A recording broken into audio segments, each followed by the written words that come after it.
കോൺഗ്രസിന്റെ കപ്പാസിറ്റി എന്താണെന്ന് ഇന്നലെ മനസ്സിലായില്ലേ? വയനാട് ജില്ലയിൽ തന്നെ 5 കോൺഗ്രസ്സുകാരാ ആത്മഹത്യ ചെയ്തേ. താങ്കൾക്കറിയോ?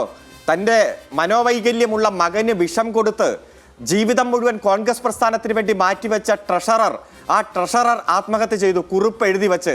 ഇതിന് ഉത്തരവാദി കോൺഗ്രസിന്റെ നേതാക്കന്മാരാണെന്ന് പറഞ്ഞ്. താങ്കൾക്ക് ഓർമ്മയുണ്ടോ? ഇന്നലെയും മിനിഞ്ഞാന്നും നടന്നല്ലോ ആത്മഹത്യാ ശ്രമവും അടക്കം നടന്നല്ലോ. എത്ര ഗുരുതരമായിട്ടുള്ള ആരോപണങ്ങളാണ് ഉയർന്നു വരുന്നത്.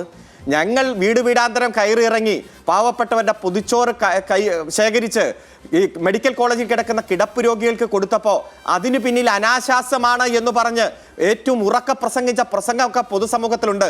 ആ പറഞ്ഞ നേതാവിനെ അനാശാസ്യത്തിൻ്റെ പേരിൽ പുറത്താക്കുമ്പോൾ ആ പത്രത്താൾ ഉപയോഗിച്ചുകൊണ്ട് പൊതിഞ്ഞ് ഞങ്ങൾ ഇതേ കിടപ്പ് രോഗികൾക്ക് കൊടുത്തു. അത് ചരിത്രത്തിൻ്റെ ഭാഗം. അതുപോലെ ഞങ്ങളുടെ ഒരു സ്ഥാനാർത്ഥി ഒരു ദിവസം ചർച്ച നടത്തി വൈകിയപ്പോഴേക്കും OLX-ൽ ആ സ്ഥാനാർത്ഥിയെക്കുറിച്ച് അന്വേഷിച്ച് നടന്ന ആ യൂത്ത് കോൺഗ്രസ് നേതാവിനെ ആ നേതാവ് എവിടെയാണെന്നറിയാതെ OLX-ൽ കോൺഗ്രസ്സുകാർ തന്നെ പരിശോധിച്ച് നടക്കുന്ന സാഹചര്യമൊക്കെ നമ്മൾ കാണുക. ഞാൻ സൂചിപ്പിച്ചത് ഞങ്ങളുടെ കപ്പാസിറ്റി എന്നൊക്കെ പറയുമ്പോൾ ഒരു കരാർ വയനാട് ഇപ്പോൾ ഈ ആത്മഹത്യ ചെയ്ത വിഷയത്തിൽ ഉണ്ട് എന്ന് KPCC പ്രസിഡന്റ് ഇല്ല എന്ന് പറയുന്നു, മുൻ പ്രസിഡന്റ് ഉണ്ട് എന്ന് പറയുന്നു, പ്രതിപക്ഷ നേതാവ് ഉണ്ടെന്ന് പറയുന്നു, അതുപോലെ തിരുവഞ്ചൂർ രാധാകൃഷ്ണൻ അത് ഉണ്ട്, ഞാനതിൻ്റെ ഭാഗമാക്കായി എന്ന് പറയുന്നു. പകലും രാത്രിയും പോലെ വ്യത്യാസം പോലെ ഓരോ സത്യസന്ധമായ വസ്തുതയും ഇവർ ഓരോ നേതാക്കന്മാർ ഓരോ രൂപത്തിൽ വളച്ചൊടിക്കുന്നൊക്കെ നമ്മൾ കാണുമ്പോൾ കോൺഗ്രസ് ഭരണഘടനയ്ക്കെതിരെ നടപടിയെടുത്ത് ആ നടപടി ഉയർത്തിക്കാണിച്ച് ഞങ്ങൾ അത് ചെയ്തു ഇത് ചെയ്തു എന്ന് പറയുന്നതിൽ ഒരർത്ഥവുമില്ല.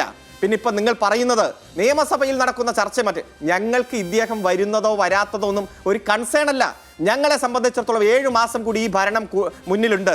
ആ ഭരണത്തിനിടയിൽ 900 കാര്യങ്ങളാണ് പ്രകടന പത്രികയിൽ ഞങ്ങൾ ഉൾപ്പെടുത്തിയത് 2021-ൽ. അതിൽ 729 കാര്യങ്ങൾ പൂർത്തീകരിച്ചു. രണ്ടാം പിണറായി സർക്കാരിന്റെ 4ാം പ്രോഗ്രസ് റിപ്പോർട്ട് കഴിഞ്ഞ മെയ് മാസം 23-ന് പുറത്തിറക്കി. ബാക്കിയുള്ള കാര്യങ്ങൾ, ചെയ്തുകൊണ്ടിരിക്കുന്ന കാര്യങ്ങൾ സമയബന്ധിതമായി പൂർത്തീകരിച്ച് ഒരു നവകേരളം നിർമ്മിക്കുക, ഒരു വിജ്ഞാന സമൂഹത്തെ വാർത്തെടുക്കുക. ഇപ്പോൾ താങ്കൾ മനസ്സിലാക്കി കാണും, കുട്ടികളുടെ മരണനിരക്ക് 1000 കുട്ടികൾ ജനിക്കുമ്പോൾ മരണനിരക്കുമായി ബന്ധപ്പെട്ടുകൊണ്ട് നമ്മൾ അമേരിക്കയെ വരെ പിന്നിലാക്കി.